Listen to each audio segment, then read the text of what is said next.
We're fast approaching the launch of the Harry Potter inspired title Hogwarts Legacy, which releases next month. New details have released now showing the full specs of the PC version of the game, including minimum and recommended specs that have been updated.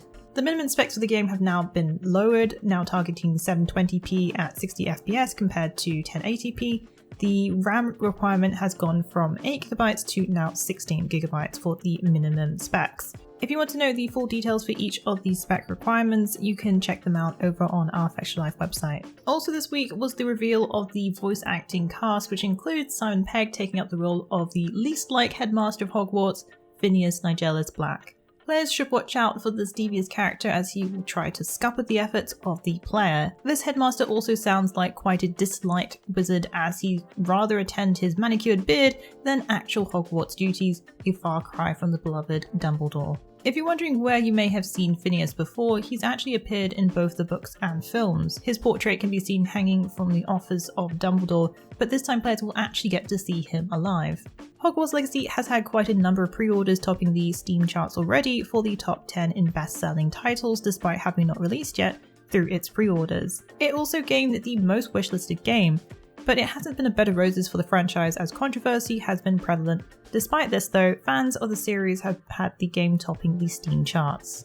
Hogwarts Legacy will be released on February 10th for PlayStation 5, Xbox Series X and S, and PC.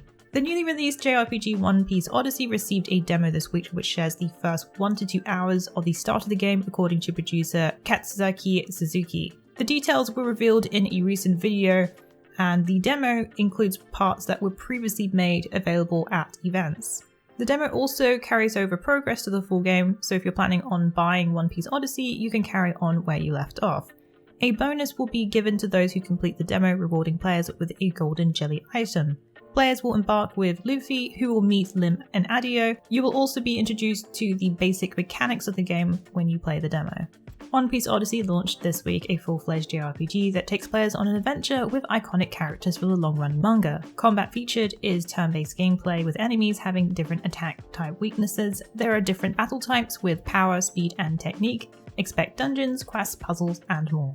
Piece Odyssey released on January 13th for PlayStation 5, PlayStation 4, Xbox Series X and S, Xbox One and PC. Everyone loves free games, right? Well, there are a fair few across different platforms for January and we've rounded up some of these. So just so you know, those on PlayStation can check out Star Wars Jedi Fallen Order, the third-person action-adventure title, and Fallout 76, the action RPG multiplayer exploring the wasteland. Then there's the 2D Metroidvania, the Axio Verge 2. For Xbox games with Gold, you can check out Iris4 and Autonauts. For Game Pass, don't miss out on the iconic JRPGs, Persona 3 Portable and Persona 4 Golden. Persona 5 is available on the platform so you can continue your Persona adventure. Finally, you can dive into Monster Hunter Rise this month as well. Epic Games will also be offering the party deduction game First Class Trouble and the dystopian detective CRPG Game Deck. If you want to learn more about these games, be sure to check out the details over on our Fextralife website. As with all news mentioned in this video, you can check out the link in the description below the video.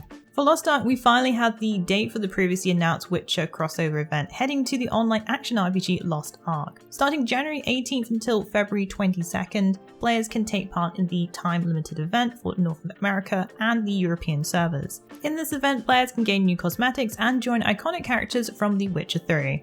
The event has already graced the Korean servers, which gave players a peek into what's to come for NA and EU. For a quick roundup, players will be able to gain unique cosmetics, outfits, hairstyles, and weapon skins by taking part.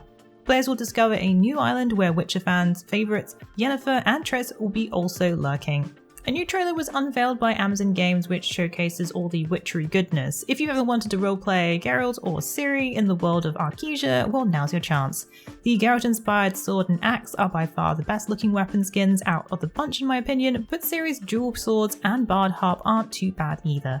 The Xbox Showcase was announced this week to be happening on January 25th, titled Developer Direct. It will show off the Xbox Game Studios lineup of new games across Xbox, Windows PC, and Game Pass for 2023.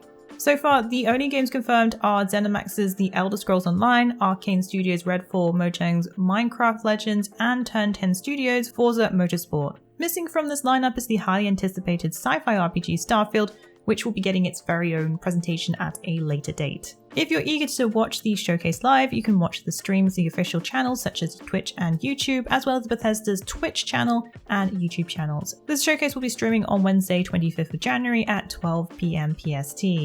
Microsoft has promised more gameplay and exciting new details for Forza Motorsport. There will also be an insider's look into the PvP multiplayer experience for Minecraft Legends and Redfall's open world, which will be getting a peek into customization, combat, bosses, and more. Also going to be showcased is the Elder Scrolls Online. They also will reveal more about the next chapter that will be happening for the MMORPG, and that will take place right after the developer direct on the Bethesda Twitch channel. But you can watch the Xbox showcase, and then they will be hosting the Bethesda Twitch channel, so you can watch it all in one place. The developer will be unveiling the first major announcement of the year, which means another year-long theme of content is underway. Last year we got the Legacy of the Breton, which had the expansion High Isle, a new addictive minigame called Tales of Tribute, new companions, and much more. Hopefully we'll be getting to see where we'll be going next with this chapter. Will there be a new class? The last class that was added to the game was the Necromancer, which offers fun gameplay with its undead summoning.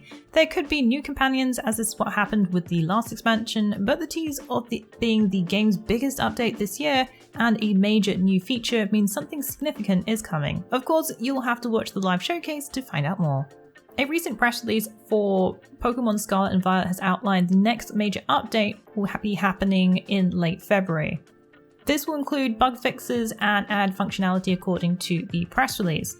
As for what else is currently in store, it's unknown, but maybe we'll get an update a little bit closer to when the release of version 1.2 drops.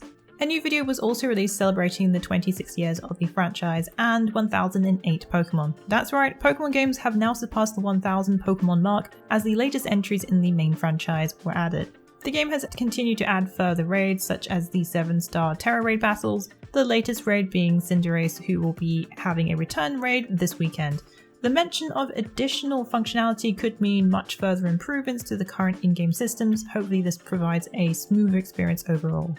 Upcoming Final Fantasy XVI has had a little bit of confusion when it comes to platforms, but it seems to have been cleared up by producer Naoki Yoshida with a recent comment he made in a New Year's Final Fantasy XIV livestream. He said that he was a little bit confused about why fans think a PC version is releasing 6 months after launch. Final Fantasy XVI is currently expected to launch on PlayStation 5 as an exclusive on June 22nd. But recently in a PlayStation trailer, it was spotted in small print that the game would remain an exclusive for 6 months.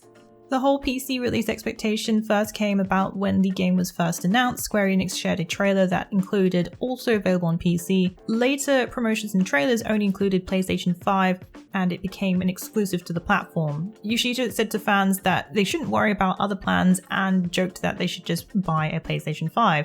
Whether or not the game will be coming to PC is still unclear, but at least for now, PS5 remains the sole platform. It would make sense for Yoshida to only promote the PS5 version as that is the launch platform. What do you think of the news? Let us know in the comments below. Well, that's it for the Week in the Wikis. Please join us again next week for yet another great week of gaming. Remember to check out our VIP program for some exclusive supporter benefits.